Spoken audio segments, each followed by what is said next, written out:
Sekilas info, 5 ruko terbakar di Blangpidi Aceh Barat Daya, 3 ludes.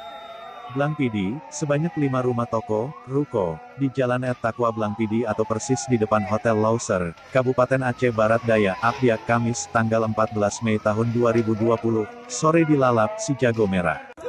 Kebakaran di kawasan padat penduduk itu, sontak menghebohkan banyak pihak. Warga di seputaran lokasi kebakaran pun berhamburan keluar rumah. Termasuk Wakil Bupati Abdia, Muslizar MT juga datang ke lokasi. Beruntung, beberapa menit kemudian, dengan cepat 5 unit mobil pemadam kebakaran tiba ke lokasi. Untuk menjinakkan si jago merah tersebut.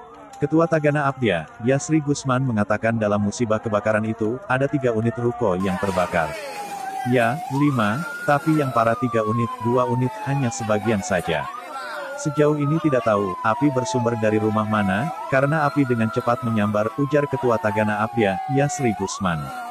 Yasri mengaku, saat ini pihaknya sedang fokus membantu dan mendata para korban kebakaran. Ia menaksir, kerugian atas musibah itu mencapai ratusan juta. Sumber dari rumah aman belum diketahui, biarlah Pak Polisi yang menyampaikan, pungkasnya.